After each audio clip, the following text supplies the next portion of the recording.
Okay, thank you. Uh, good afternoon. Am I audible now? And my Yes, screen sir. is visible? Yes, Okay, sir. thank you. Visible. Thank you. Thank you. In our last session, we discussed about how to file GST return, how to upload data with using GST utility in the GST return. But unfortunately, there was some updation in the utility version. So I am at that moment we are not able to upload the data in the GST return. So today I will show you how to upload these things. Okay, if everything will work according to plan. So for that, first of all, we are supposed to visit GST portal. Then we downloaded the software offline tools, written offline utility. We downloaded this one and we installed this one. 1 minute, I'm sharing complete screen. And then after downloading, I have installed a GST offline tool. We got this type of folder, GST offline tool, and I unzip that one. After unzipping, we got this type of files and folders. We installed the software GST offline tools, and then we prepared our data in the template provided by the GST, this utility. Generally, accounting software generates this type of sheets in this type of template automatically. We have nothing to do. Here, I have some B2B transactions. I have this type of B2B transaction. This is the B2B transactions done by one of the my client. So these are the number of invoices. I need to upload these numbers of invoices into the GST return. However, this is a CSV file. I don't need entire Excel version.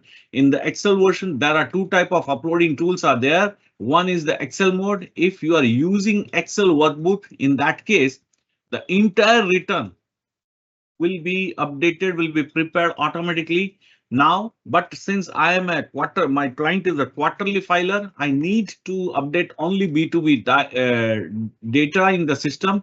That's why I prepare section wise CSV file. That is my B2B version. That is my B2B file.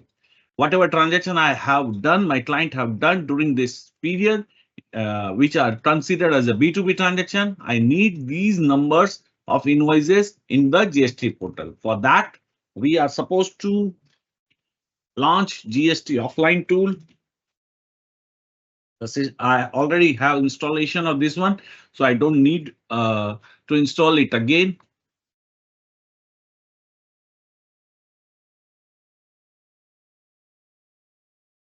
Starting application. Then we are supposed to use this one new GST number of supplier. I'm supposed to provide.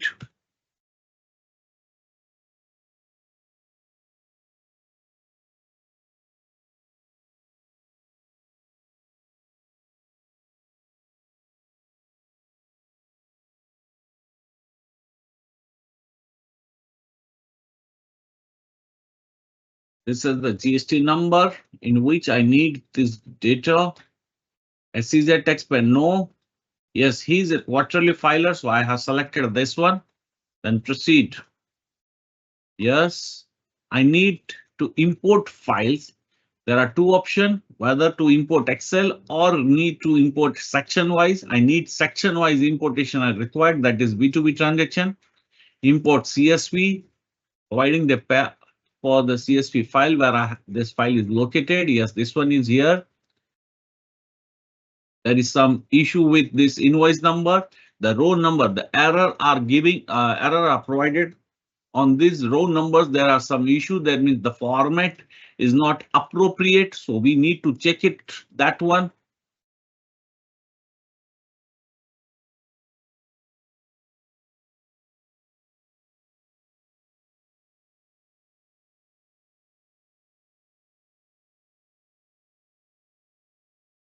We need to track the issue. They are showing the error in row number 3, 4, 5, etc. continuously there are error in row. We are required to find out the mistakes.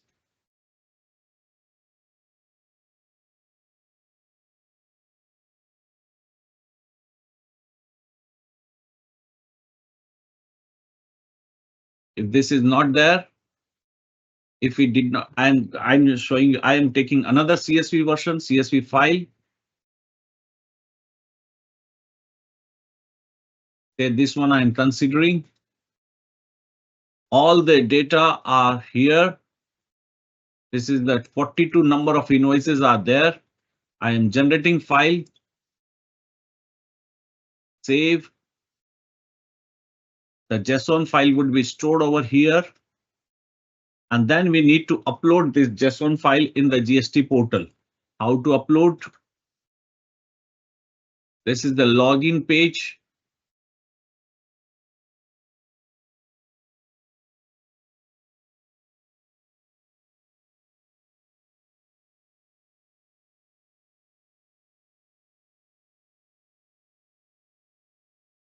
Oh, some more problem are there. We need old password.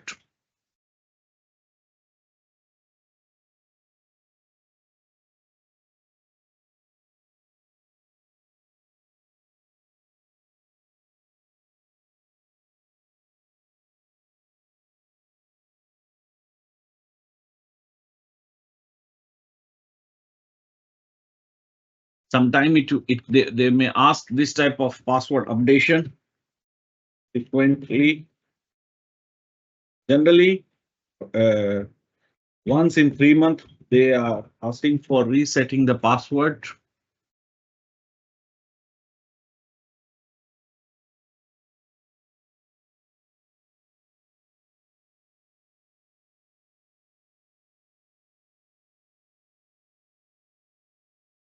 Okay, it is not working. Using another, there is some issue with this one too. I'm logging using my company. Will update in this one.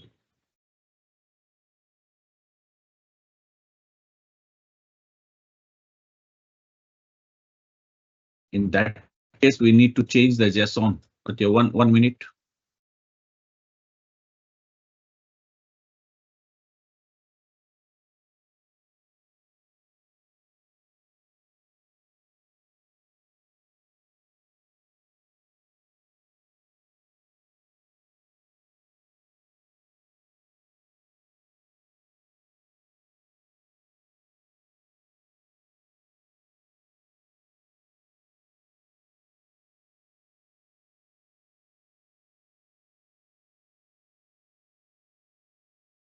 I'm changing GST number.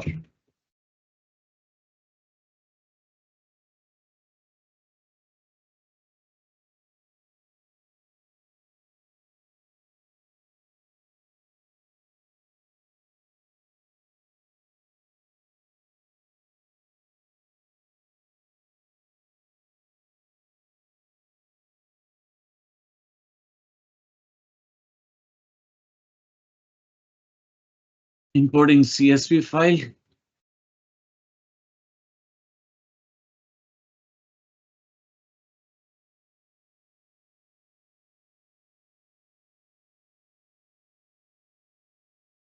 Need to save this one.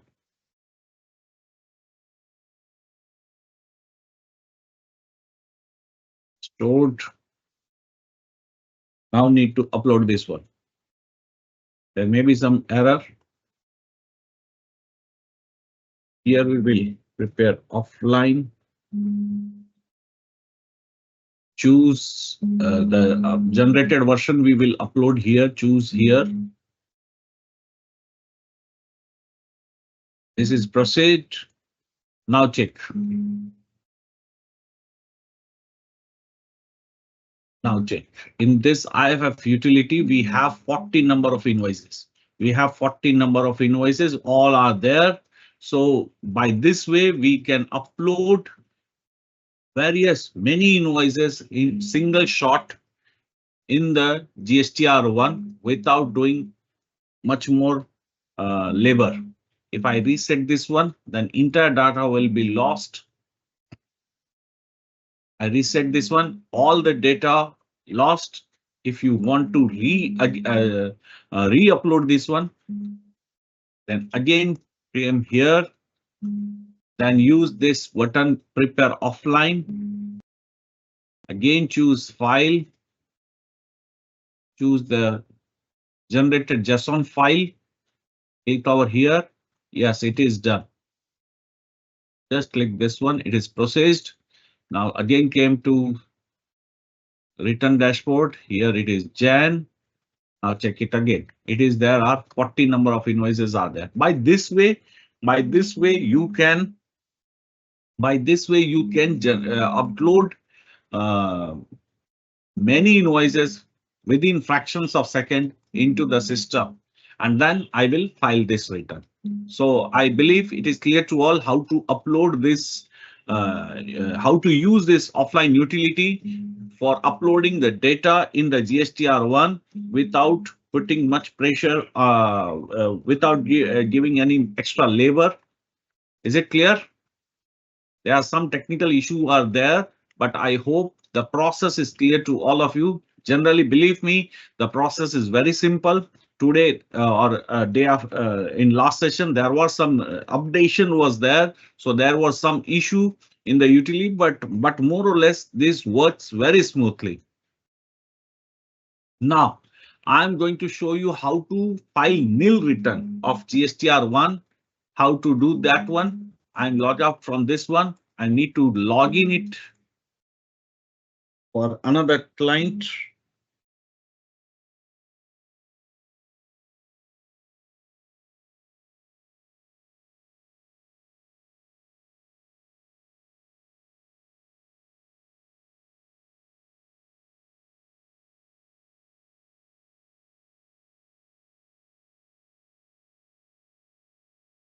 The password is not correct.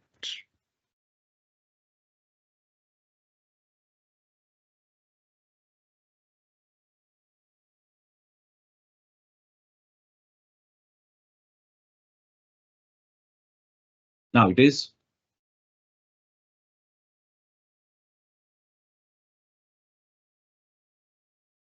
Before file, this is the new registration the person has got.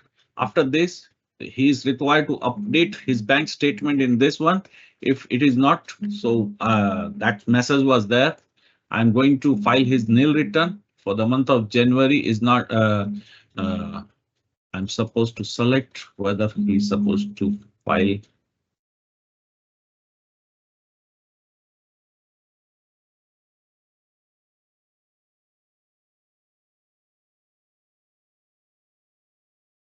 Still, it is not working. So unable to show this one too. Okay, now it is. Now it is. One minute. I can. Suppose this is a nil return. I'm supposed to file nil return. It's very simple. Hardly take 1 minute time.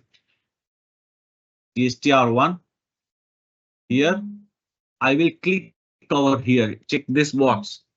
File nil GSTR1. That's all. And then file statement. Then file bank state. Then just proceed. Then press file statement, and verification would be there. After verification by using OTP or by using your digital signature, you are able to upload this return. Okay, one more thing we are required to discuss.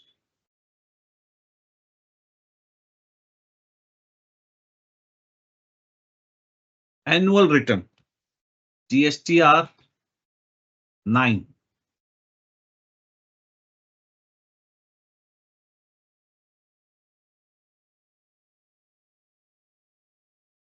How to file GSTR 9? That is the annual return. Ideally, annual return are required to be filed on or before 31st December after the end of the financial year. That means for financial year 23-24, the annual return was the due date for filing annual return was 31st December 2024. So to file annual return, We are one more thing. In last year, the criteria for filing annual return was if my turnover does not exceed 2 crore, I'm not supposed to file my annual return. However, if it exceeds 2 crore, then I'm supposed to file annual return. If my turnover exceeds 5 crore, then I'm supposed to file GSTR 9 as well as GSTR 9C. There are two return if my turnover exceeds 5 crore. On annual basis, I'm supposed to furnish two return GSTR 9 and GSTR 9C. However, if my turnover is within 2 crore and 5 crore, then I'm supposed to file GSTR 9 only. And if my turnover is within GST within 2 CR, then I am not supposed to file. It is not mandatory to file GSTR 9 by me. Say in and the due date for filing annual return, whether GSTR 9 or 9C, that is 31st December after the end of the financial year. So how to proceed this one? This is the this person does not require to file annual return, but I'm going to show you how to fill up this return. GST services return. Here it is annual return. We are supposed to go to this one, and we are supposed to select the financial year, that is 23-24. Financial year 24-25 is yet to come to an end, so it is not in this drop down box. In 2023-24, we are required to select GSTR 9. The due date is already over. If I file this return now, I am supposed to pay late fee 200 rupees per day for each site, and for the subject to maximum of certain percentage of your turnover. Whether it is a nil return, no, it is not a nil return. The next, this is the annual return we are required to prepare. We are required to file it. More or less, the data in these tables are auto derived. We are supposed to check it, and where it is not there, then only we are required to provide the detail or data in the table. First table is detail of advance, inward and outward supply made during the financial year. That is on yearly basis. On yearly basis, what are the value of supply made by you? Again, it is divided into B2C, B2B, zero rated supply, deemed export and advance, etc. From where these data are there, these are system driven, system generated data are there, but how they from which return they are getting this detail. Ideally, since the return in this table data are shown or divided into B2C or B2B, etc. I believe this is from GSTR 1, because in GSTR 3B, we are not supposed to provide our detail, our data, our supply detail in B2C or B2B wise. This type of breakup we generally provide in GSTR 1. So technically, these data is the aggregate supply value for the financial year, which we have filed, which we have submitted in GSTR 1 for all the period. That means if I'm a quarterly filer, then it is the summation of 4 quarter. If it is I'm monthly filer, then summation of the all 12 months GSTR 1 filed by me. These data are prepared. On the basis of this, my tax liability as per my GSTR 1 are this one. And if I have issued certain credit note, debit note, etc., then these are automatically reflected over here. If those credit note or debit note are the detail thereof are provided in any of the GSTR 1 relating to or pertaining to that period, that financial year. Then after saving this one,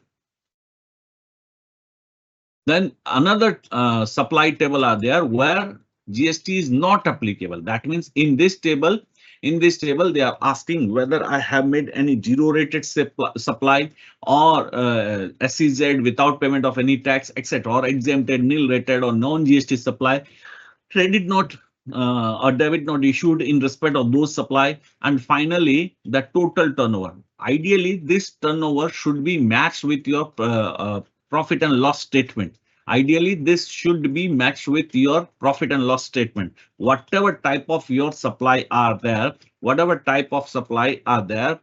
This is the total value of supply made by you. However, if there are any difference, keep a reconciliation in your hand. Whenever they will ask for reconcile your supply value or value of sales reflected in your PL statement, we are required to provide the reconciliation for this.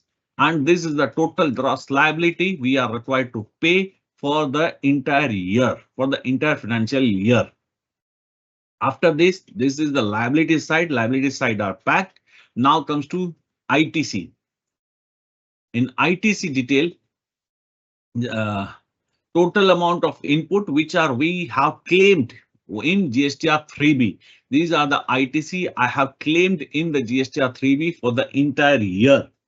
Again, I am repeating, this data is from GSTR 3B because ITC we are not supposed to claim in GSTR 1.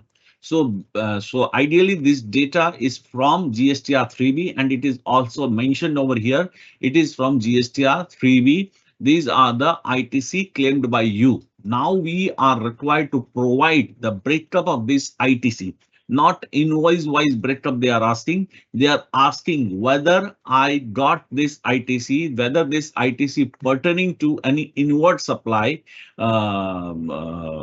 relating to inputs, relating to capital goods or input services. We are required to break up. We are required to provide the breakup of this ITC, and further the breakup are in input, capital goods and input services. Further, we are required to provide whether we are getting this ITC on the basis of RCM or on the basis of forward charge or on the basis of import of goods, etc. That means for each and every segment, we are required to provide the detail into three parts, whether it is input, whether the ITC relating to capital goods or whether ITC relating to input services. After providing all these things, if there are any, and is there any reversal, etc. required from that one? For this one, we are required to fill this table number 7. If any reversals are required according to any rules, then we are required to provide the detail thereof. If it is already provided in GSTR 3B, it will be automatically reflected. If you want to reverse more, then you can use this table. Further, that means ultimately this point suggests that net ITC claimed by you for utilization are this one. That means total ITC claimed by you in GSTR 3B, we provided details thereof in input services and capital goods. Further, it is divided whether it is on forward charge, whether it is on reverse charge, whether ITC has been claimed on import of goods, etc. Then, if any reversals are required, we provided the details thereof, and then the net ITC which are available with us for utilization. We claimed during the year net ITC we are able to utilize for the period.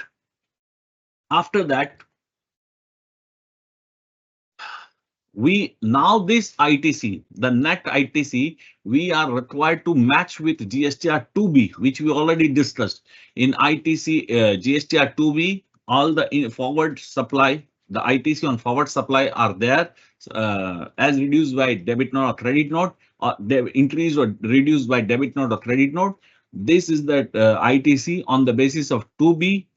This is the ideal as per 2B. Now we are required to reconcile this one, whether our 3B, the claim in 3B are matching with this one. We are required to reconcile this one. After reconciling this, that means we that is our in table 5, we have our liability, we have ITC in our hand, and then this table number 9 suggests that out of our tax liability, how could we discharge this liability? Whether by using ITC, and how much ITC we have utilized for payment of this one, and how much tax has been paid by us by using cash. That means using challan.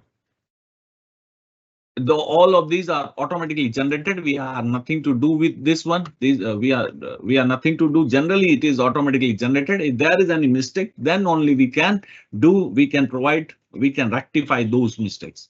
Generally, it is a system generated report. Then this table 10 number 11, 12, 13. This table is one of the important table for making any reconciliation. Sometime what happened? Suppose one of the supply made in the financial year 23-24. I missed that supply in GSTR1 for the financial year 23-24. After the end of the financial year 23-24, it comes to my notice in the month of the June 2024 that supply are not given, not provided in the GSTR1 for the financial year 23-24.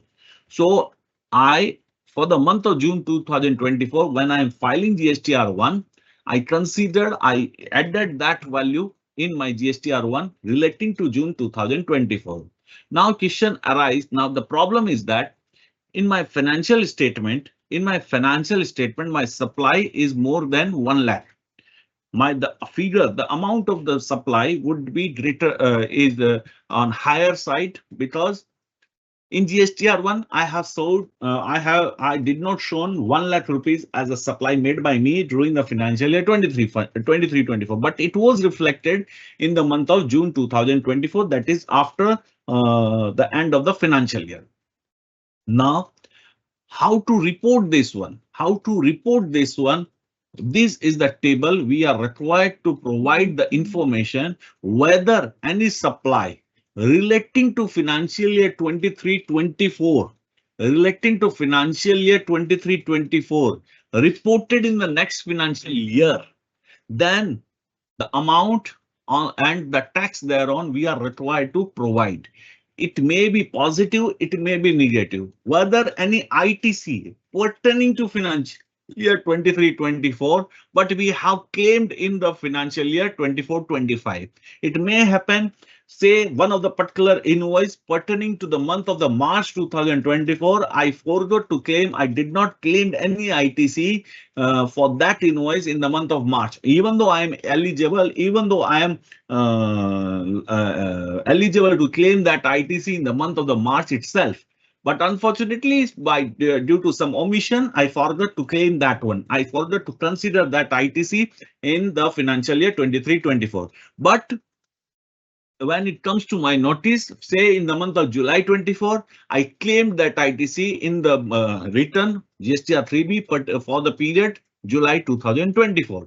So eventually, in my GSTR 3B relating to the financial year 23-24, that ITC was not covered. So there is a difference in 2B and 3B.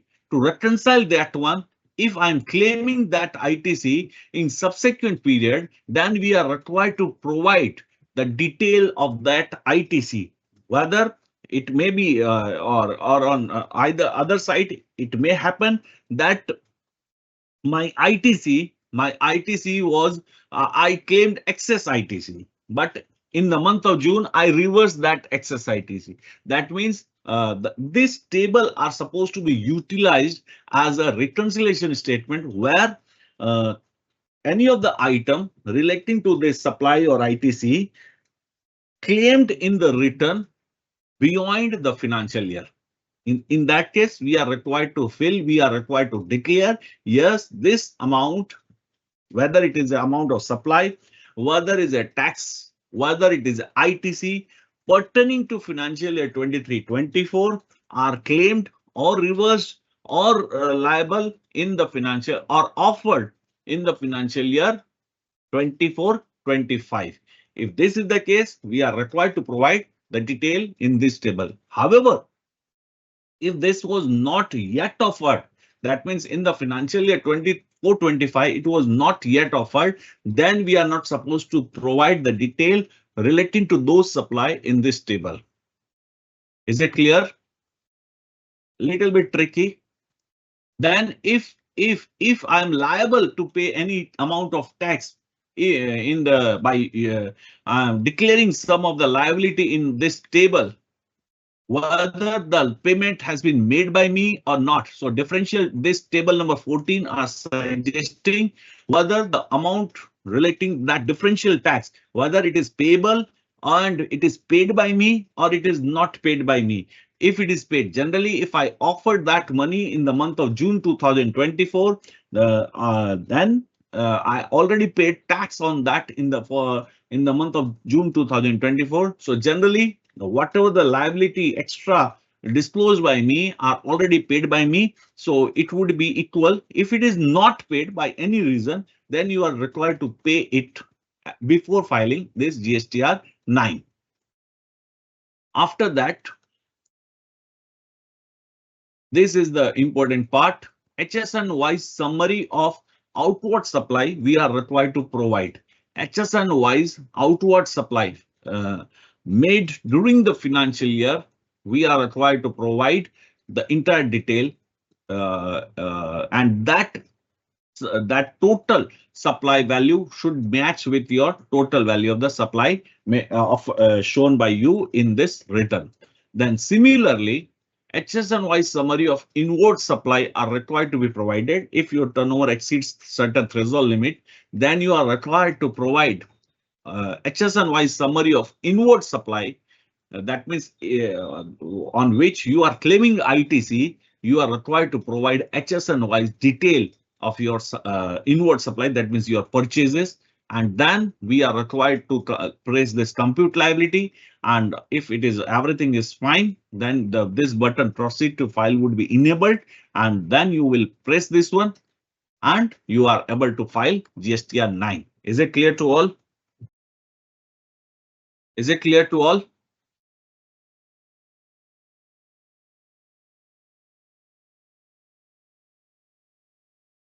Is it clear to all?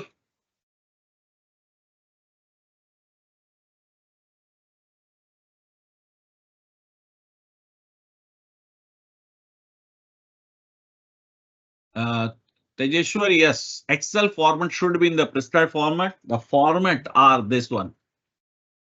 When you are downloading this offline utility, there is a specified format are there. This is the Excel format. We need data in this particular format, but don't worry, more or less your accounting software, all the accounting software are generating this type of sheets. When you are exporting the written GSTR1 in the Excel, they are exporting in this format only. Okay, even Tally is also exporting in this type of format. And if you are importing section wise, then the format are given in a CSV format. That is a comma separated value.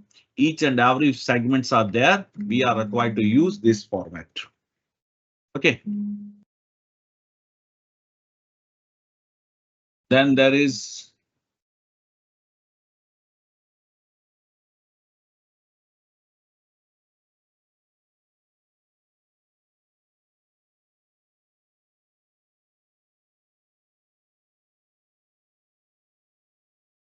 okay. No query, no question till.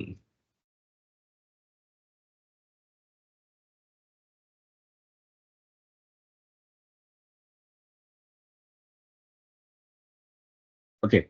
Now we know how to file GSTR 9. Ideally, it is a system generated, but if there is some corrections, then it is a very complicated form to file. After that, after filing this, if my turnover, if value of my supply during the financial year exceeds 5 crore, in that case, I am also liable to file GSTR 9C. But fortunately or unfortunately, I am not in position to show you how to file this GSTR 9C unless and until you file GSTR 9.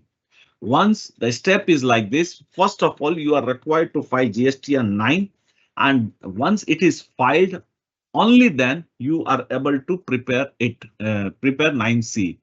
Unless and until you did not file GSTR 9, then you are not able to file GSTR 9C. Say I'm clicking on it, it will show this type of error.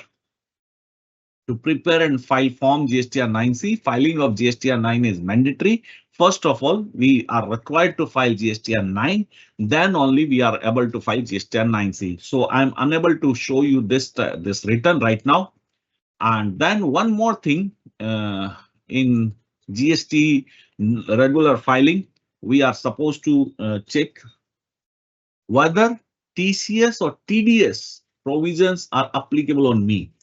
Say I'm selling my goods through e-commerce operator like Amazon, Flipkart, Myntra, etc. I am selling my goods through e-commerce operator.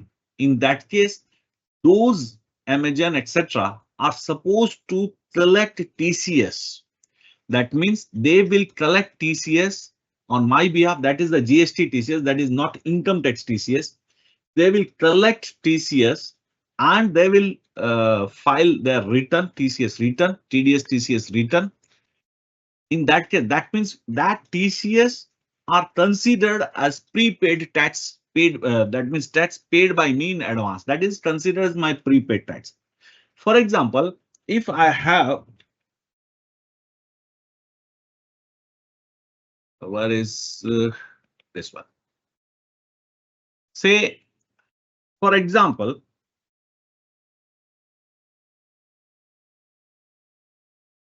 my gross liability for the month of Jan 2025 is 1 lakh. I have ITC of rupees say 80,000.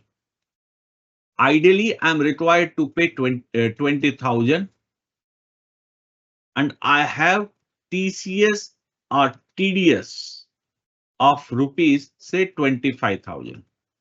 In that case, I will use this one for discharging my this tax liability. So ideally, I'm not supposed to pay any money right now. However, this prepaid tax are not available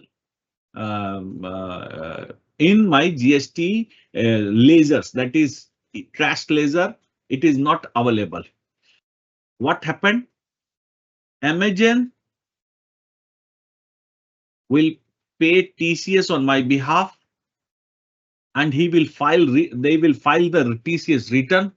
Now credit should be available to me, but there is one thing you are required to do. You are required to claim this TCS. Then only this TCS would be reflected in your electronic cash ledger. Unless and until you claim this TCS, this balance, this 25,000 balance would not be reflected in your electronic cash ledger. If it is not reflecting in your electronic cash ledger, you are not able to utilize this prepaid tax while discharging your liability. In that case, since you are not able to utilize this one, you are supposed to pay this 20,000 through challan. Then only your liability would reduce to nil, and then only you are able to file your GSTR 3B. In that case, the step what we are supposed to follow, first of all, we are required to claim this TDS or TCS by filing TDS TCS claim return. Unless and until you file this one, this credit is not available. So how to file how to claim this TDS or TCS, I'm going to show you right now. Is it clear? What we are supposed to learn right now? Is it clear? What is the time limit for claiming ITC? We can claim ITC up to 30th November of the next year, or before filing annual return, whichever is earlier.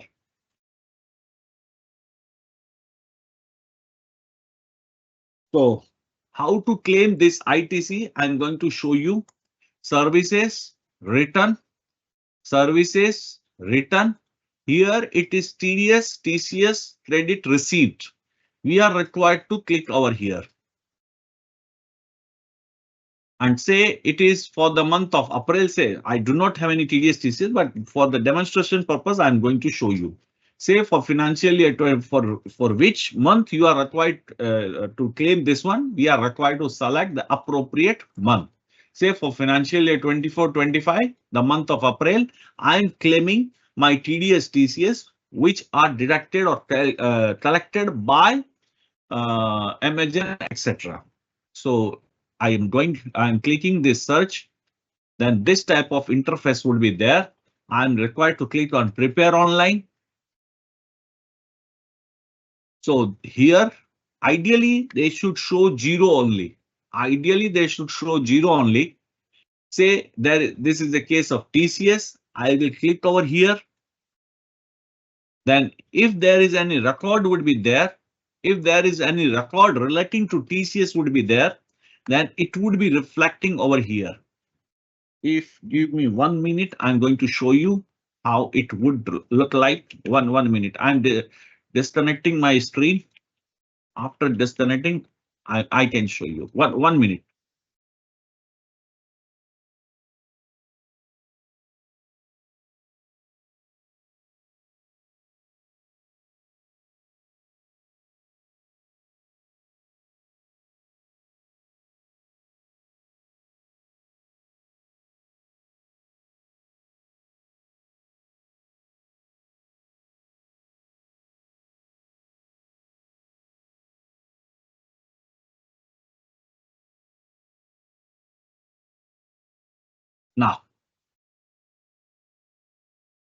Now, in this type of interface, this SSC have TDS TCS, so that's why I log in using that one.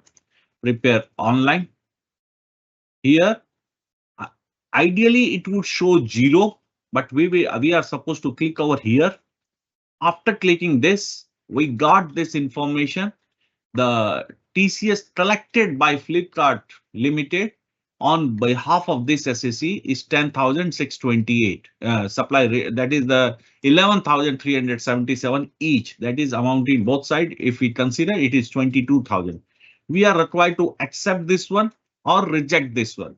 If we accept this one, then it would be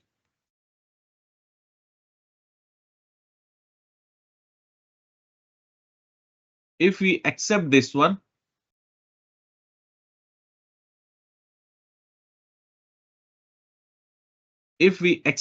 one, and then come back here, the record would be shown as 1. Earlier it was shown as a 0. Now it is shown as 1. We are required to, if there is other table, if there are any detail, we are required to check it. Then we are required to click or proceed to file. Once it is done, then this would be enabled, and then we will check it. The signing authorized signatory name would be appear. Then we are required to file. This button would be enabled. Then we are required to click this file TDS TCS credit receipt. By using OTP or digital signature, we can upload. After that, after doing this process, this 22,000, 11,000 in each CGST or SGST would be reflected in your electronic cash ledger.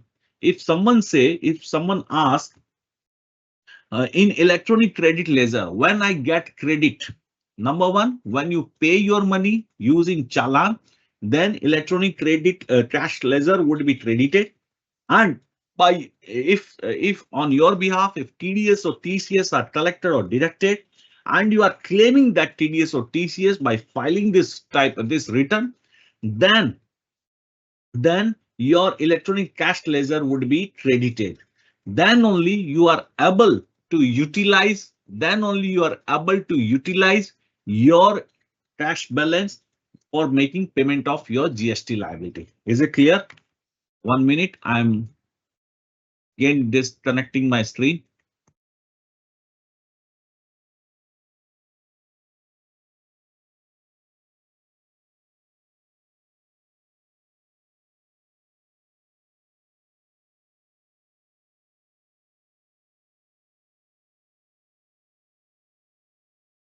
Now,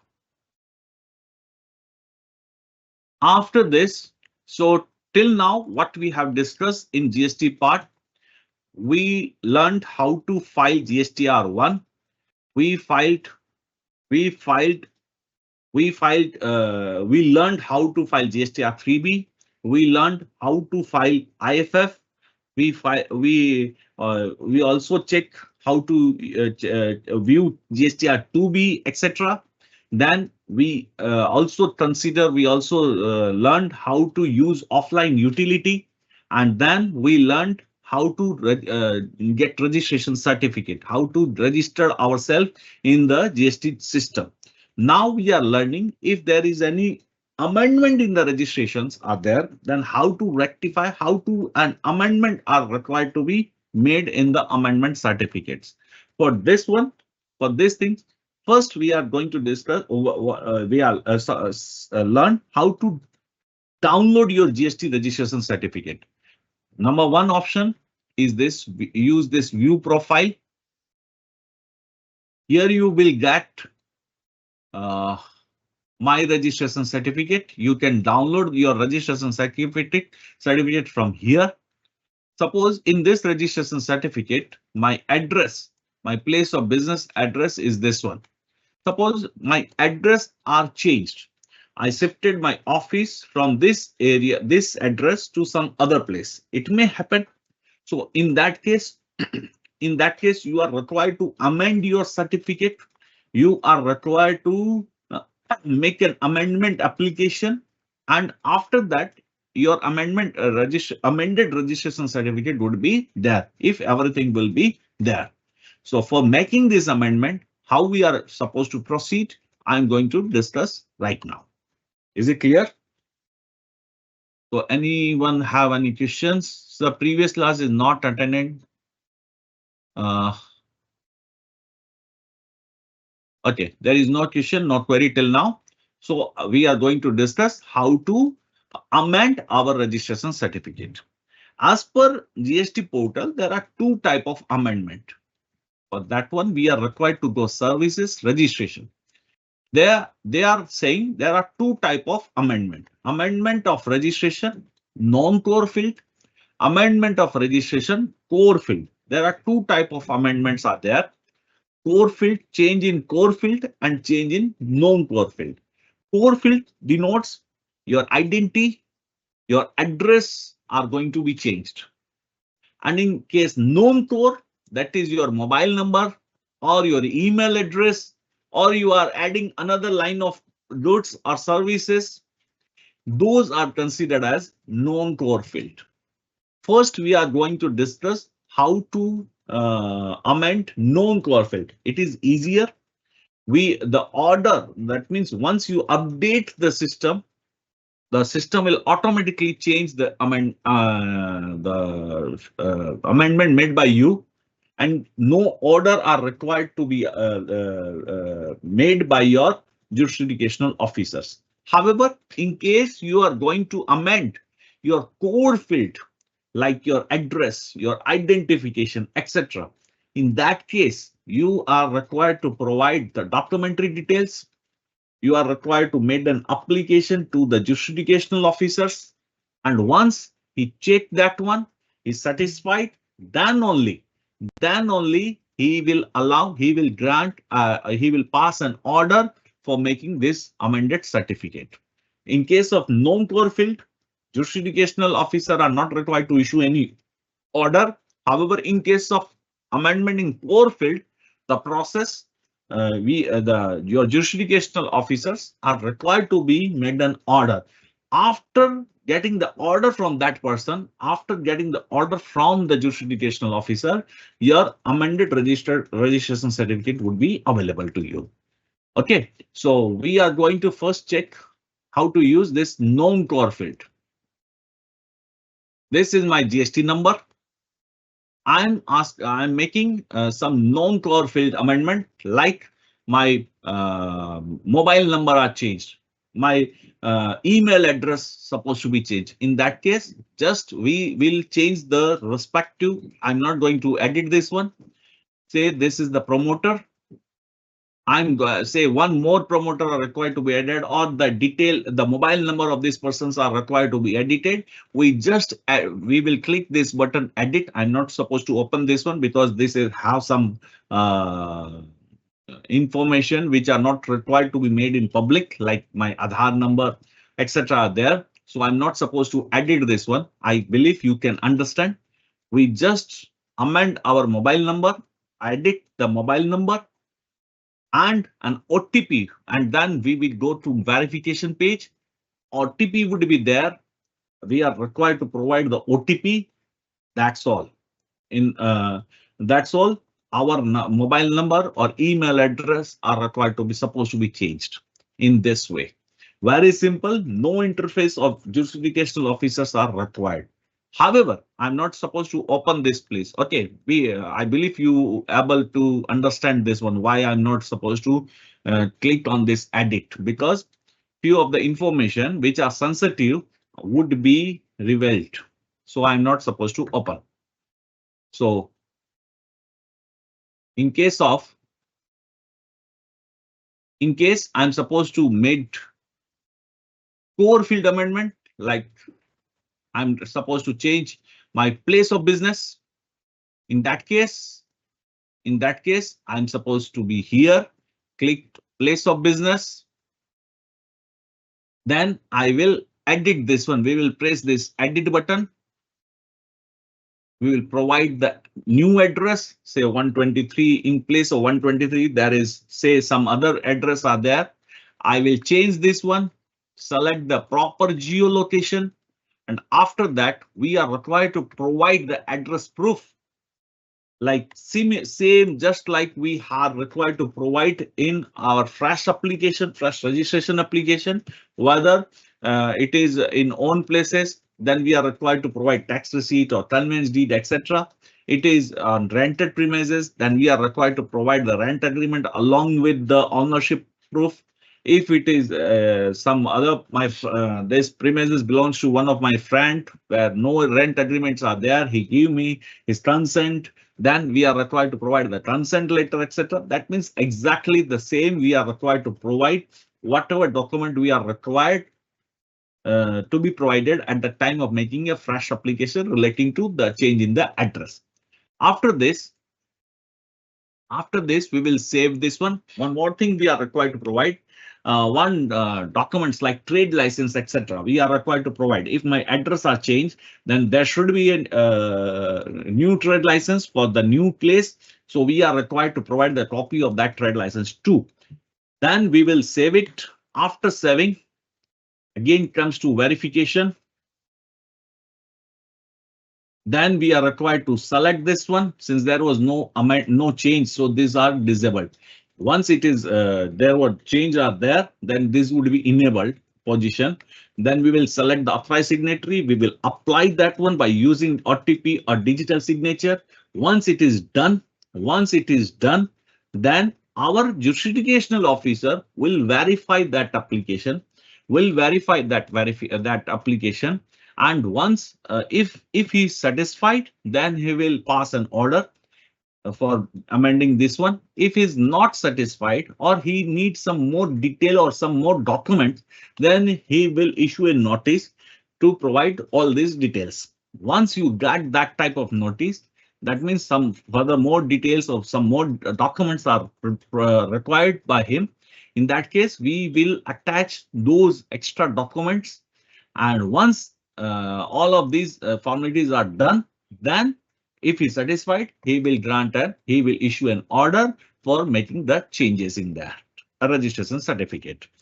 That details that is, once you get the notice from the jurisdictional officers, you are required to provide those detail or those documents within 7 days. If you fails, then you are required to make it fresh. That means this application would be cancelled. This is the process for changing, for amending your registration certificate. Again, I am repeating, there are two types of amendments are there, core field and non-core. Core field denotes your address change, identity change, etc. In that case, some documentary evidence are required to be provided and order are required to be made by your jurisdictional officer. In case you are changing only non-core field, mere mobile number, email address, or mere adding another GST HSN item, these are non-core field. If you want to add, you can add. No, when you edit your profile, edit your this registration, this application, it would be generally accepted by the department. You are not supposed to wait for any order from the jurisdictional officers. This is the way, this is the process. How could you amend your registration certificates? Now, if you have any GST number along with password, that means user ID and password, you can go and check how to make this one. If you want to cancel your registration, then application for cancellation of registration is there. If you want to track your status, application status, then you are supposed to click over here. Suppose if I have made any application, say for change in the core field of the registration certificate, then at the time of filing application, we got an ARN number. If we have that ARN number, we will provide that ARN number and then search. If we do not have this one, we have submission period. If we remember when we file this application and now we are supposed to check this one. In that case, say I'm checking that I'm providing the date range. No record was found. If I made any application, then there should be the application would be there and the status thereof would be reflecting in this screen, on this screen. If you want to register, if you want to change from your regular registration to composition levy, in that case too, there is an application services registration application to opt for composition levy. This you are required to file. If you file this one, then from this date, the SSE would be considered under composition levy, provided these conditions are required to be fulfilled. If I am supplying this item under this HSN number, obviously we know that if I am a manufacturer of ice cream, pan masala, etc., I'm not supposed to covered under composition levy. In that case, this would be not, I'm not eligible for composition. This should not be allowed. If this is not, so if I want, I can. If I am under composition levy scheme and I want to opt out from composition levy, in that case, we are required to use this application for withdrawal from composition levy. This is available. This screen is available only in case where you are under composition levy. If I am not under composition levy, obviously this screen would be not reflecting and not showing right now. I do not have any client who is under composition levy, so it is not possible for me to show this screen. Okay, after this, laser site, most of them we already discussed.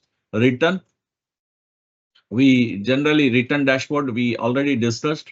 Then view file return, we already discussed. TDS TCS return received, we already discussed. Annual return, we already discussed. Transition forms are required to be filed. Ideally, when there is few stage where we need to file this one. First, in the 2017, we suppose we are registered with excise and VAT, and we have ITC. We are required to transfer that ITC from those existing act to GST. For that one, we are required to file trans 1 or 2, etc. And nowadays, it is required to furnish when, suppose I'm under composition levy scheme. Now I want to shift from composition levy to regular. In that case, whatever the stock I have, I am eligible to claim ITC on that. So that's why I need to claim those ITC and need to file this transition form. Similarly, in the reverse side, say I am under regular scheme. Now I am supposed to opt this composition scheme. In that case, I'm not eligible for ITC, so I'm required to file this one too. That means when I'm into composition or when I'm not supposed to claim ITC, in that case, we are supposed to use this transition form. Okay. If suppose I am under quarterly return, if I want to change this from monthly to quarterly or quarterly to monthly, I can use this button return. There is the opt-in for quarterly return. This is available. They search this for this period. Ideally, the system made me on the basis of quarterly. If I want to change, from quarterly to monthly for the first quarter of the financial year 25, 26, 24, 25, in that case, I can make right now. For this, I am supposed to say I am under quarterly. If I want to shift from quarterly to monthly or vice versa, in that case, I can use this screen by using the appropriate radio button, and then I will save it. Then my options filing quarterly return are shifted from quarter to monthly and vice versa. Is it clear? Till now, anyone have any question?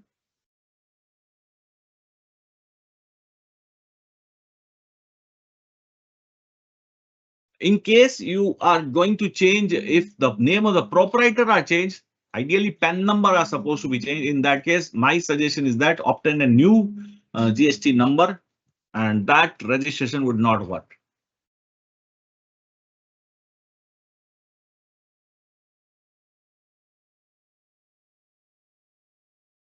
Core field like your identity are supposed to be changed, or your address are supposed to be changed. That are core field. Remaining like mobile number, you are going to change, or you are going to change your email address, or you are supposed to add one of the more HSN item. You are dealing with more HSN item which you already declared. You are supposed to add couple of more item. That is considered as a known core field.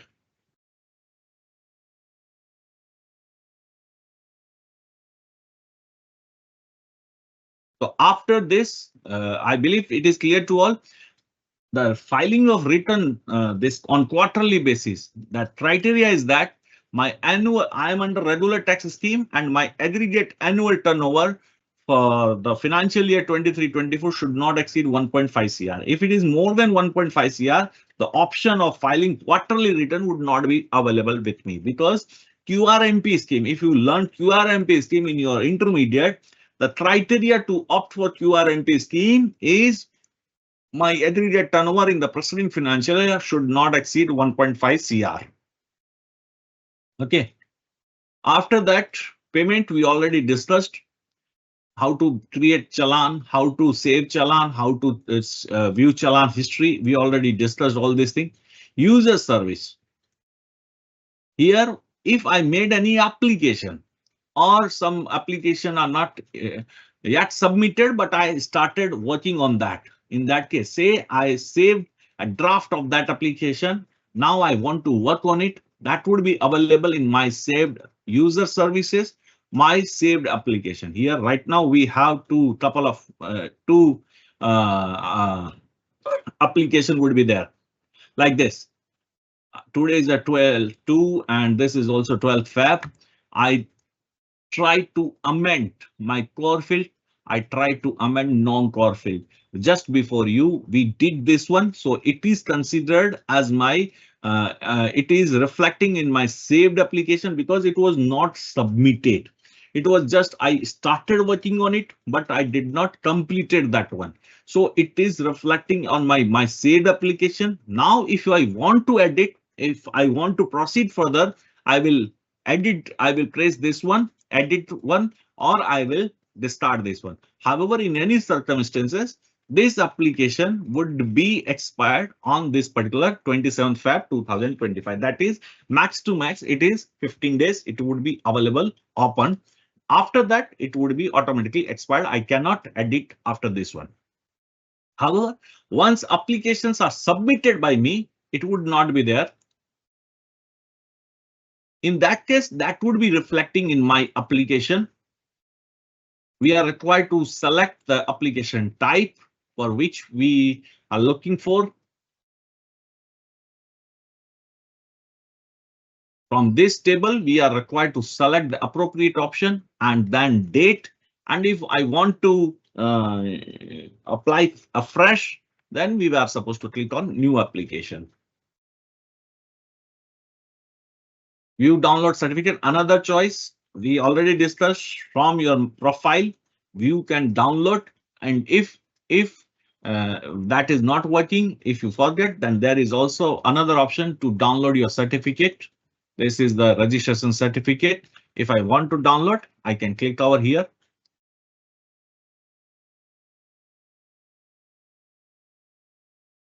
If GST department has issued any notice, then these would be over here.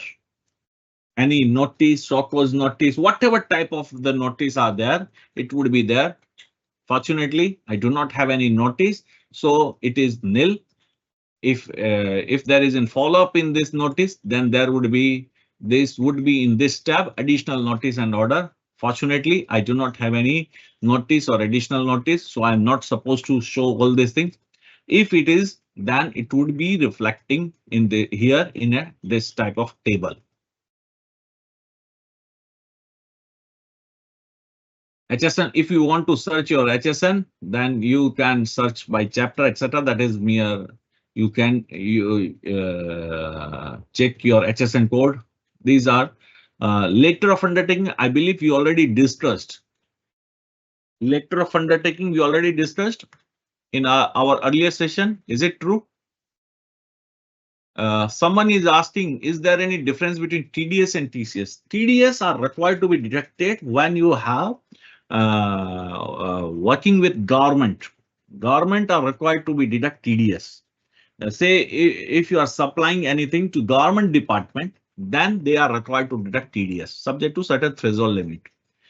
And TCS is applicable when you are selling, when you are supplying through e-commerce operator, then the provision of TCS is applicable.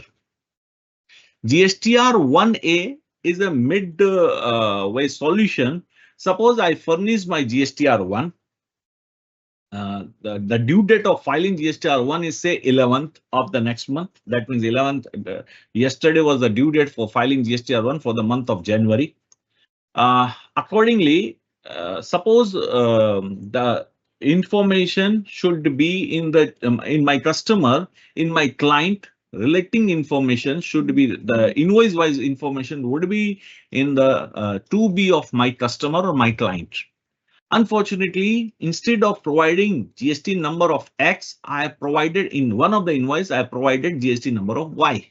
So there is some issue.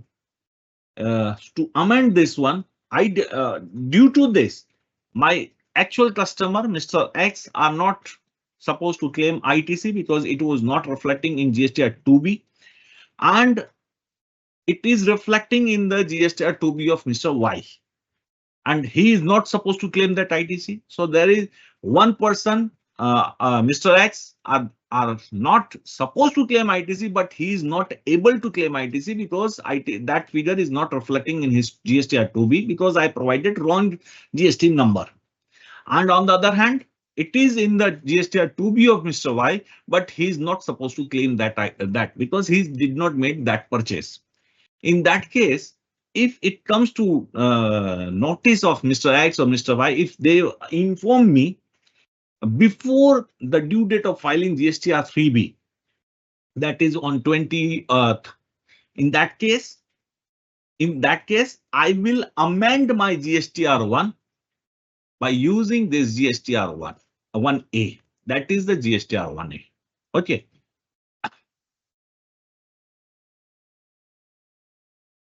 After due date of filing 3B, I am not able to file GSTR 1A for any amendment. In that case, we are required to consider that amendment in subsequent period.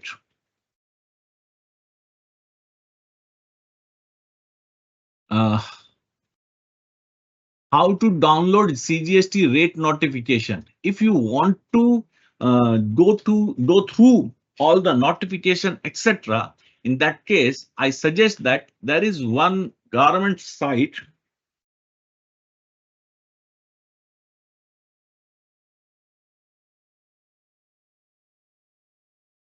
This one. I'm using this site. You can also use this one. taxinformation.cbic.gov.in. Here I'm clicking this one, GST. What I need, say this is Act. Act, rules, forms, notification, circular, whatever type of circular you need, whatever type of notification you need, all are available here. And that is updated too. See here 2025, the notification issued on 11 Feb are there. It is a government site. You can use this one. This is authenticated site, taxinformation.cbic.gov.in. You can use this one. I am using this one.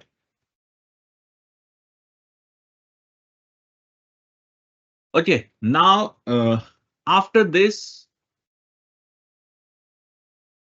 user service and refund, we are not supposed to discuss refund right now because in the intermediate there is no chapter on refund, so we are not going into this one.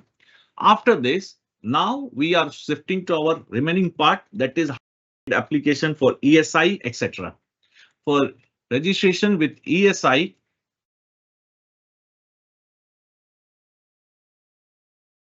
we are supposed to visit esic.gov.in. ESIC is applicable in case where in your organization number of employees are more than 10. In some state it may be 20, but generally it is more than 10, and their salary, their wages does not exceed 21,000.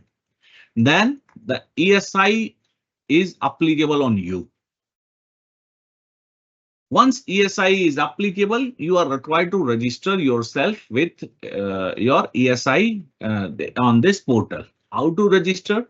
I'm going to show you right now. Okay, using this for this registration, I'm supposed to use this PDF.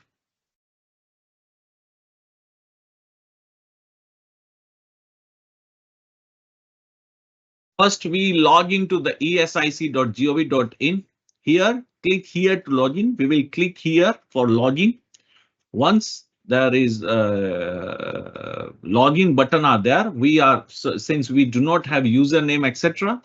So we will use this sign up button. We will use this sign up just like a web page. We are using this type of this thing on each and every another website to sign up.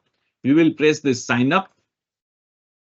Then we will provide name of the company, name of principal employer name, state, etc. After providing this, we will submit. We will provide our email address as well as phone number. On this email address, we will got this type of message. Username, ideally for this is my email address, and password would be there. System generated password would be on your email address. After that, we will again visit ESIC site. We will again visit ESIC site. Again press login. Now we have user ID as well as password. Instead of using sign up, after filling this captcha code, we will use login button to log in into the system. After logging, we are required, this type of interface would be there. We are required to click on new employer registration. Now the system would ask whether you are a factory establishment or you are a shop establishment. Depending on that, application would vary. So depending on you, whether it is you are registering for factory or it is for shop, you are required to select the appropriate option.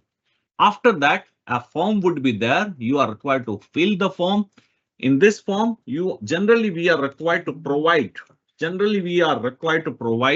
the name, the PAN number of our organization, the person who is authorized to sign, the director, shareholder, employees detail, etc. We are required to provide along with address.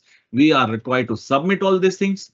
Then after providing all this information into the this form, need to attach couple of documents like your ID proof, address proof. If you have factory, then factory license are required. If you have shop, then shop and establishment certificates are required to be attached. If you have GST registration, then GST certificate are required to be attached. Address proof for that, again, rental bill or utility bill are required to be attached. rents agreement along with ownership proof, we are required to attach all these documents, and then list of employees we are required to attach. After that, our registrations are comes to end. We got an email. We got an email for all these things. In the email, we got a registration certificate. After that, monthly basis, we are required to file our return with this ESIC on each 15th day. That after the end of the month, we are supposed to file the return relating to ESIC on 15th of the next month. That is the due date. Ideally, we are required to pay. Ideally, we are required to pay. Your employer contributions should be 3.25% and employees contribution should be 0.75% of their wages.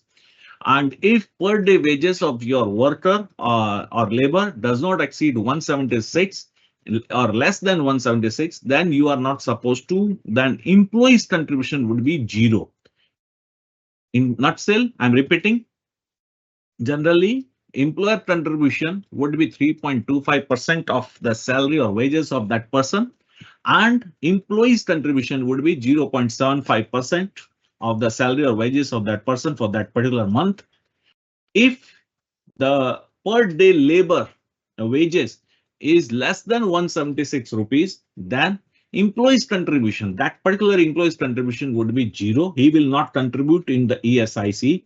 You are required to pay the contribution once, and you are required to pay that money by 15th of the next month. Along with, you are required to maintain attendance register, you are required to maintain accident register, etc., or wage register. You are required to maintain, you are required to file this return. That is the compliance you are required to be made using this for the purpose of ESIC. Is it clear?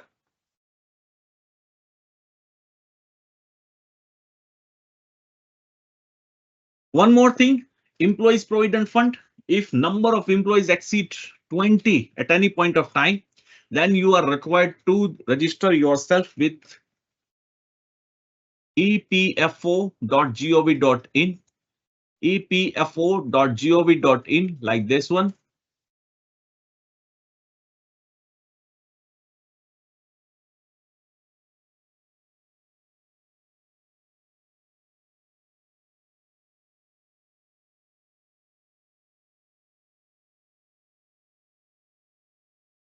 epfindia.gov.in. You are required to register with this site for registration. After reaching this site, we are required to click, first of all, our organization are required to be registered. We are required to click our establishment registration. It will redirect us to another site. This is a Shram Suvidha site. In this, we are required to sign up, just like another website. We are required to sign up. After sign up, then we will got a complete application form, and then we are required to provide our details like ID proof, address proof, uh, uh, electronic communication system would be there. That is, your mobile number should be there, your email address should be there, and all of these with your employees details should be there. The post, salary, etc. are required to be updated, and then you are required to file your monthly return in this portal too. That is the mechanism for using ESIC and EPF. ESI in general is applicable when number of employees is more than 10 and the salary does not exceed 21,000. And PF is applicable in case where salary of the person does not exceed 15,000. After that, your contribution as well as employees contributions are required to be contributed by next of the 15th. That means after the end of the month, by 15th of the succeeding month, you are required to pay that money. We have completed our syllabus. If anyone have any question, any query, please ask, please raise. We have sufficient time to resolve your query. Please. In case of EPF also, that is PF also, you are required to maintain wage register, you are required to maintain salary, that is your attendance register, etc. All of these you are required to register. The benefits are to for these of two different contribution are different. In case if you are registered with ESIC, your labor would get a benefit in case of medical assistance, or the person would get wages even though he is absent due to medical or due to sick. And in case of PF, the person would get the benefit after the retirement. That is the difference between these two things. Revision. Okay. Within couple of minutes, I'm supposed to revise all the process, all the return filing process. First, we discussed our income tax site, how to register, how to log in into the system. We have PAN number, how to get PAN number. We discussed there is an instant PAN in case of individual. If you have Aadhaar number and that is linked with your mobile number, then instant PAN would be allotted to you. If it is not the case, then you are required to apply in form number 49A. Then after getting PAN number, and we are supposed to log in this. Before login, we are supposed to register this one. For registration, we need to go to visit incometax.gov.in. By pressing this register button, we are required to provide PAN number. After providing PAN number, if the structure of the PAN number is correct, then this continue button would be enabled. We are required to press continue, and then our name, address, etc., email, and mobile number they will ask. We are required to provide the OTP. Separate OTP would be there on email and separate OTP on your mobile number would be there. After that, we are required to provide password, etc. That is the process for registration. This is a one-time registration process. And after that, once you are registered, you can go with login. Again, I am repeating, if at the time of login, the credential, whatever you are using, depending on that, that functionality would be available. If you are using, suppose PAN number is also allotted at your name, and you also have PAN number. If you are logging using your PAN number, then you are able to file your income tax return, etc. If you are using user ID as a PAN number as a user ID, in that case, you are able to furnish your TDS return. Be careful about that one. And the structure wise, the difference is that in PAN number, we have 5 alphabets followed by 4 number and then 1 alphabet. In case of TAN number, we have 4 alphabets, 5 numbers, and 1 more at the end. 1 more alphabets are there. Suppose I am logging into the system. 1 minute.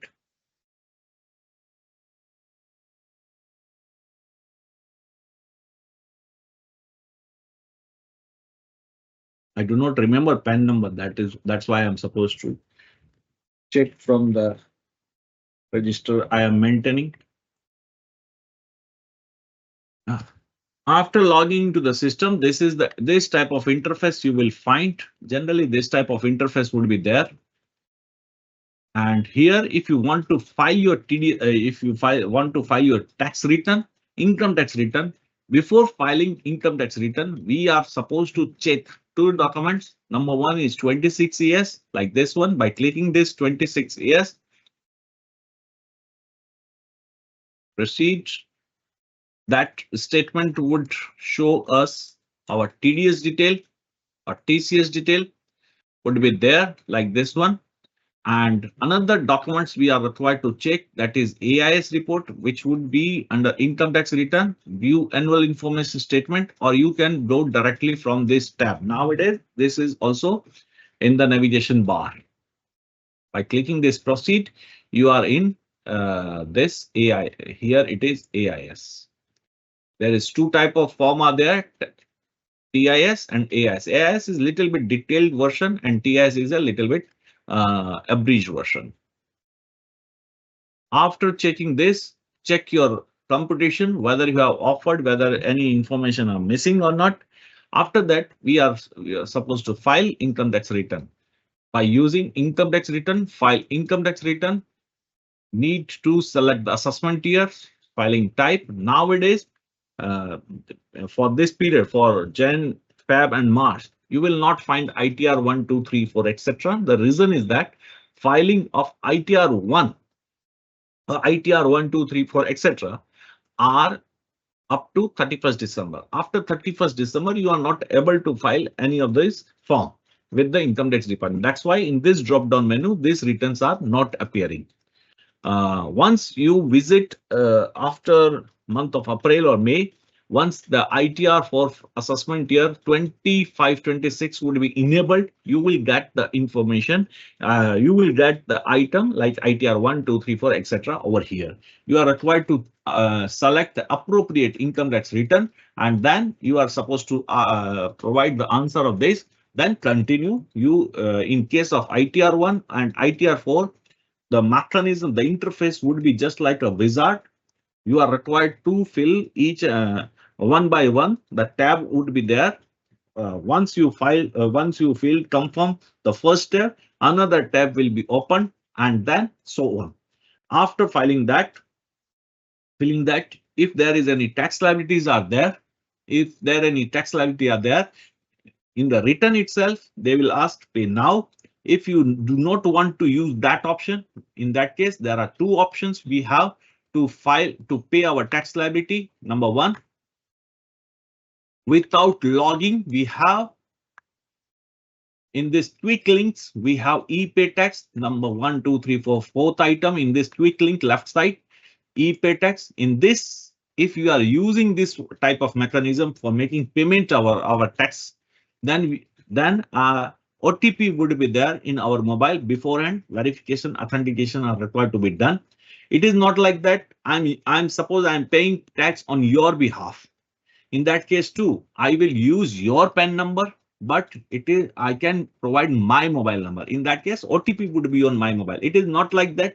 The mobile number of the person whose PAN number we are supposed to use that mobile number only. That is not the case. Suppose I am paying tax on behalf of, say, Mr. X, whose PAN number is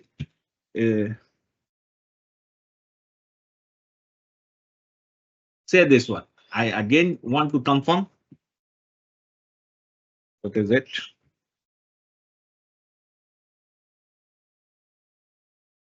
Forgot.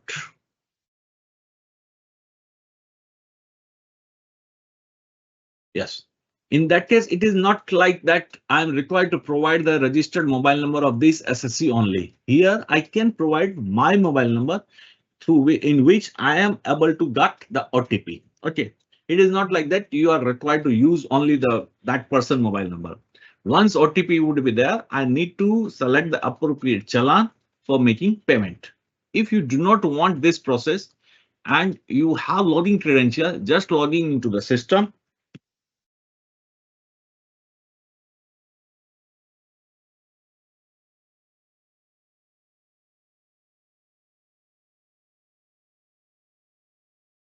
Just logging into the system here, you will get the option for e-pay tax.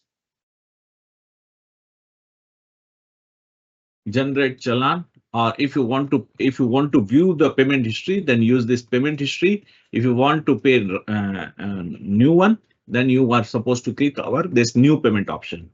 After this, you are supposed to select the appropriate payment. Say if you are making payment for income tax, you are making for demand payment, or you are making any other payment. Be careful. One more thing, keep in your mind, if you want to pay, say, TDS on sale of property. If you want to pay this type of payment where TIN number is not required, if you deducted some TDS on, say, sale of property, on rent of property, now you want to deposit that TDS to the credit of the central government. In these cases, ideally, you do not need TIN number. If without TIN number, you are a deductor, you want to pay that TDS, you are required to pay only through this mechanism. Without logging, this type of challan would not be there. 26QB, 26QC, etc. would not be there without login. If Right now I'm logged in the position of, I'm logged into the system. These challan, this mechanism of making payment under this type of TDS are available to me if I am trying to pay tax without logging. That means the first step which I have shown by using that quit link, I'm not able to pay TDS on sale of property, TDS on rent of property. However, I'm able to pay income tax, demand payment, etc. I'm able to pay, but this type of tiles would not be there. So for making this type of payment, I'm sure the SSE, the payer should be logged into the system. Here I will select the appropriate income tax challan and then select the assessment year, etc. And then I will pay that one by using net banking, debit card, credit card, etc. After making payment, I will file return. The return should be verified. The process, the verification should be in your using OTP, Aadhaar based OTP, or it may be digital signature, or it may be net banking or demat account, etc. The simplest way is use DSC. However, DSC have some cost. If you are not compulsory supposed to verify your return by using digital signature, no one are required to incur that cost. In that case, you can use Aadhaar based mobile number OTP as a verification process, or if even you do not have Aadhaar based mobile based Aadhaar number are not there, you can download the AD of the filing, then sign it, send it through the Bangalore CPC within 30 days. That should be reached within filing within uploading of your return. That AD signed copy would be reached to the Bangalore CPC department. Care should be taken that AD should be sent either by ordinary post or by speed post. In any circumstances, courier, that means professional service, courier, etc., are not supposed to be done. The easiest way is using Aadhaar based mobile OTP.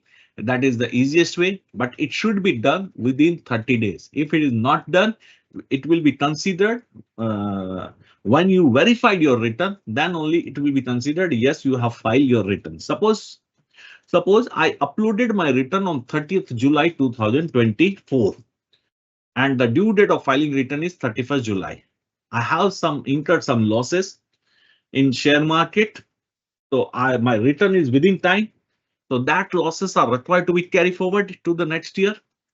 But I forgot to verify that return. I verified that return, say in the month of December. On 26th December, I verified that return. In that case, that return should be considered as filed on 25th December, which is considered as a belated return. And eventually, when I filed belated return, my loss cannot be carried forward. So be careful. If I verified that return after uploading on 2nd of the August or 3rd of the August or 25th of the August, I'm eligible to carry forward those losses to the next year. Since it was delayed by me, verification was delayed by me, and it was done after 30 days. In that case, when I verify my return, that date should be considered as my filing date.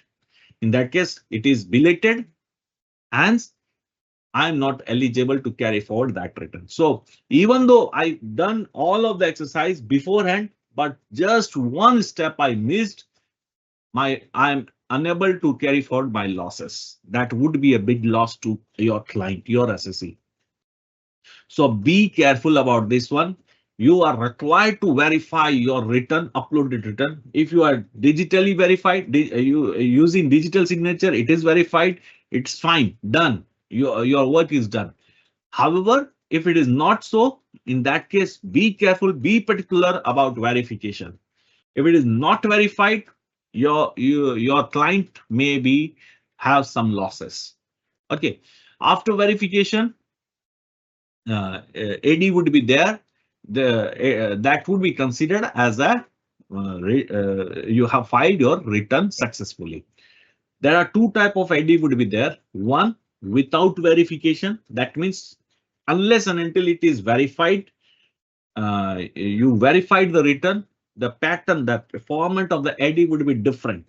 That would be ITR-V. However, once you verified your return, a detailed AD would be there, a single page form would be there. That would be considered as yes, you have filed your return successfully. Be careful about that. Then once you uploaded the return, if you want to know the status, etc., or you want to download the AD, etc., you are required to visit income tax return in this tab, view file return. Here you can download or your intimation, etc., would be there. You can download form, you can download receipt, all are in the PDF format. And if you want JSON format, then also that is also available to you. Okay. After that, we shifted to TDS. We know that there are two, we learned for resident person, there are two types of TDS return we are required to furnish depending on applicability. One is 24Q and another one is 26Q. 24Q is for salaried person. If I deducted TDS on salary, then we are required to file 24Q. And if we have deducted TDS on any other payment, provided payment has been made to a resident, in that case, we are required to file 26Q. The due date for filing these returns are after the end of the quarter. Within the next month, we are required to file. We are required to file those returns. The only exception is that for the last quarter, that is for the Jan, Feb, March, the filing date is 31st May.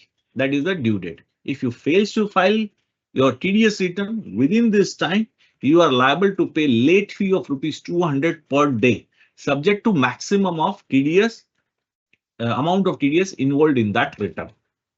Then after this, we learned about GST.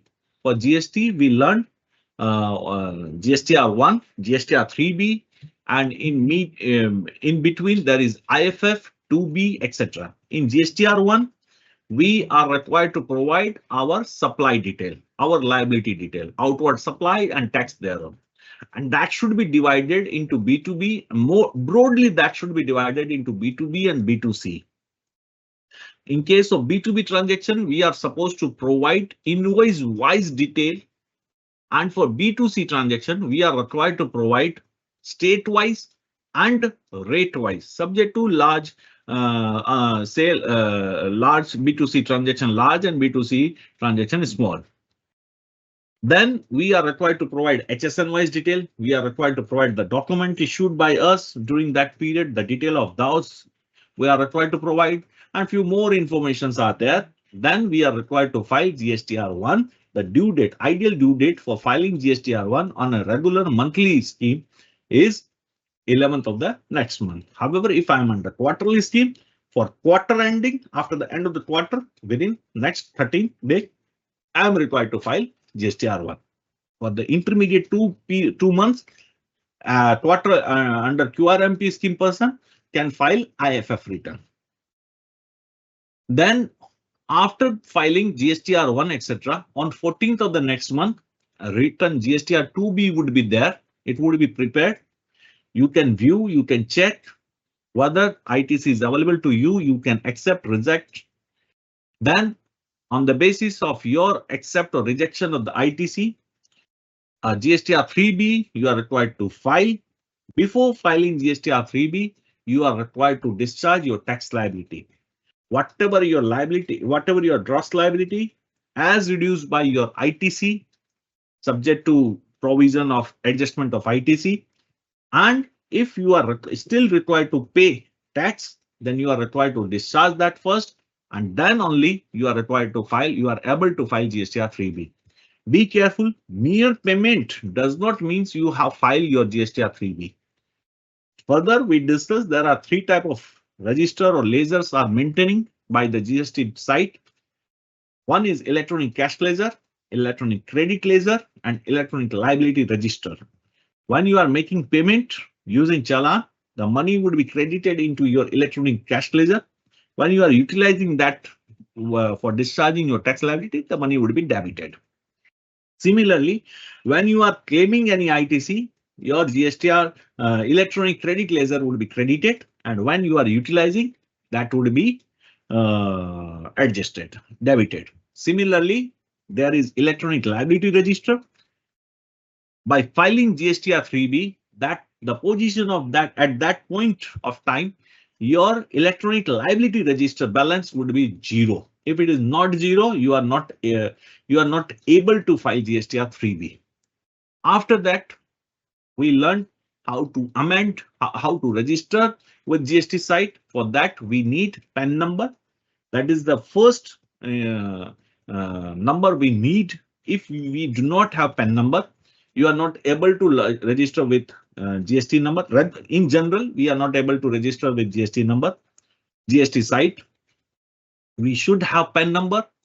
After that, we are supposed to file an application. In that application, we are required to provide our photograph, our address proof, our ID proof, and few more details are required to be there, supposed to be provided. Once the application is made and everything is fine, your jurisdictional officer will issue a certificate, registration certificate to you. If you want to amend that registration certificate, amendment are divided into two parts: core field and known core field. In case there is a change in your address, your identity, your structure, the director or authorized signatory, in that case, you are required to file amendment with core changes. That application should be attached, should be with your documentary evidence. Your jurisdictional officer would pass an order if he is satisfied. In case your certificate, you are going to change some known core field like mobile number, email address, you just go and change it. Generally, that would be considered okay. That's after that we discussed how to register with ESIC, how to do with EPF when ESIC is applicable, when EPF is applicable. I believe this is the summary. This is the revision of our last 10 session. If still anyone have any doubt, any question, please raise.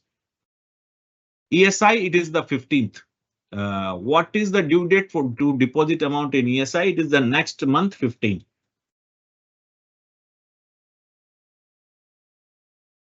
Varda is asking how we can remember this GST and ITR. How I remembered? Practice. If you are doing practice, I'm also doing practice. That's why I have some handy learning on this one. And this is the technological part are there. If you are doing practice, there may be some you may face some issues. Sometime what happens, say 11th on 13th of the month, your GST portal may be down. You are required to learn these things by doing practice. Okay. Same with ITR. At the time, as per my practice, we cannot work on the last day of the due date. Say for income tax return, the due date for filing return 31st July. We try to complete our work by 27 or 28th of the July. Ideally, what happened on 30th or 31st July, the site would be crashed. We are not able to work on it, and or sometime the minor change in their utility, we will struck. In that case, we are required to practice it. We are required to learn it from the system. Then that system is going on in this way only.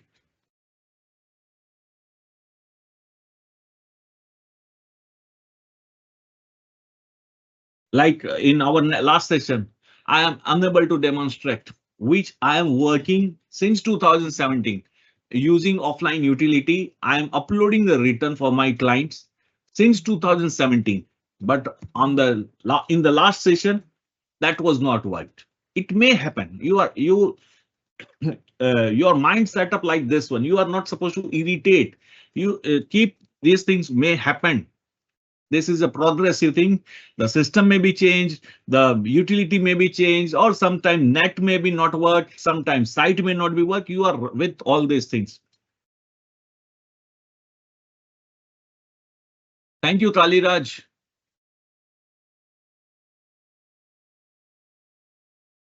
I do not have any type of assignment from my side. If institute have, then contact with Institute Dhruvi. E-way bill unfortunately is not in your syllabus, so I'm not taking that one.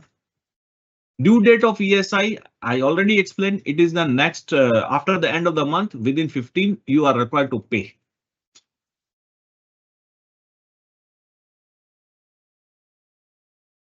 Sir, so from this year, there is no bifurcation. Who told all these things? There would be a bifurcation from for assessment year 25-26. Again, I am repeating, for assessment year 24-25, the maximum time for filing ITR in ITR 1, 2, 3, 4 are 31st December, which is already gone. That's why in the drop down menu, ITR 1, 2, 3, 4 are not appearing. Again, for assessment year 25-26, that means once your this financial year 25, this previous year, March 25 comes to an end, then in the system, again, ITR 1, 2, 3, 4 would be there for assessment year 25-26. 24-25, you are not able to file ITR 1, 2, 3, 4. That's why it is not in the drop down box. It is not like that 1, 2, 3, 4 has gone. No, it is there.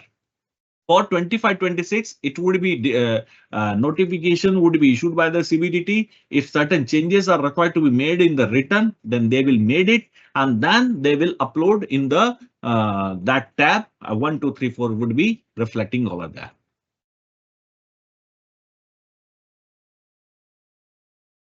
That is GSTR1. If it is within time, if you want to edit, Sudhir is asking, sir, can you tell once again how we are correcting the GST number wrongly entered in GSTR1 after submission of GSTR1? The best way, at any time you can amend up to last year, 30th, next year, 30th November, you can edit. That means corrections, that is the cutoff date, by using amendment tables of the GSTR1. That is the first option. And if there is some corrections are needed within couple of days, you can by using GSTR1A. This is a newly introduced GSTR1A. You can utilize that one. Till now, I did not use GSTR1A right now. The GSTR1A is available. I think it is from October or November only. Electronic credit ledger. It is a reflection of your ITC. If you claim any ITC, it will be credited into the electronic credit ledger. When you are discharging your tax liability by using ITC, then it would be debited in your electronic credit ledger. That is the basic idea. However, if you are reversing your ITC due to any reason or department are reversing, in that case too, it would be debited. Thank you, Sai Kisan.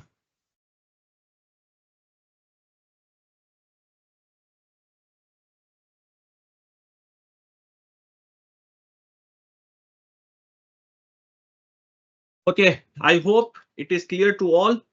This is the skill we the toughest task in this all this 10 session are the using real-time site. We have some privacy. I'm not able to share the user ID, sometime password or sometime name of the SSC, etc. Keeping all these thing mind, all these thing, we try to explain all these things, how we worked in the real world, how we are providing the services to our client in the real world. So keeping all these things, I hope you learned, got the basic idea how to do filing, etc. Now practice, and there is no practice software are there. You are to learn in the real world also. The practice should be done in the real world. You may get some mistakes in your earlier year of providing services, etc. You are supposed to learn all these things at each and every moment of time. So hope best of luck for your future. Best wishes for your future.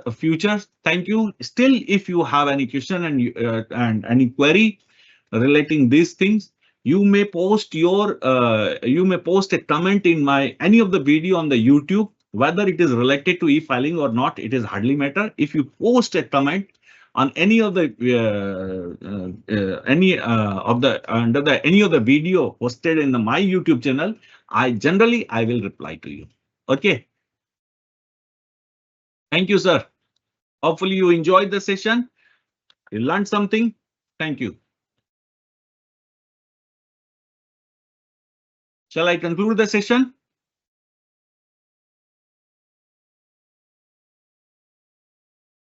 Myself is CA Vikas Mundra, and name of the channel is TaxPoint India. Thank you.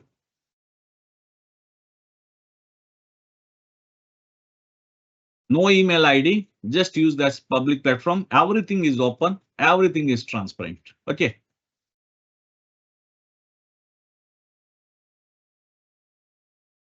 CA Vikas Mundra.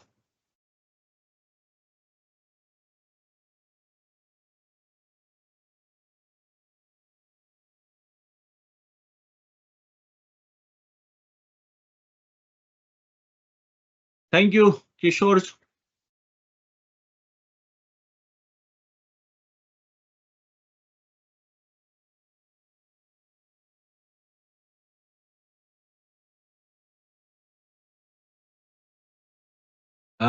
Lalita, ITR, depending on nature of income, you are required to check whether it is ITR 1, 2, 3 or 4. If you are a salaried person and satisfied the rider attached with ITR 1, that means your salary, your total, you are a resident, ordinary resident, your total income should not exceed 50 lakh, and you do not have any agricultural income more than rupees 5,000. Your income are of consist of salary, one house property, only one house property, and other sources like dividend, interest, etc. If you have capital gain, you are not supposed to file ITR 1. In that case, you are supposed to shift to ITR 2. You are not director in any of the company. You do not own any shares of unlisted company. All these conditions you are required to check, then only you can judge which return is applicable for you. The single answer is not possible by giving single line for salaried person you can file this return. No, if you have only salary income, you can go with ITR 1 provided your total income does not exceed 50 lakh. If you have capital gain, whether it is of rupees 100 only, you are required to shift to ITR number 2. Okay, so one liner is not possible. I hope you understand, Lalita.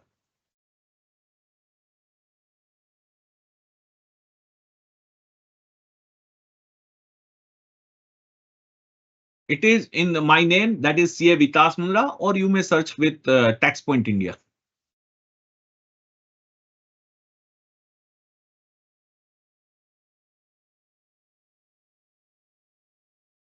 Thank you. Thank you. Good night.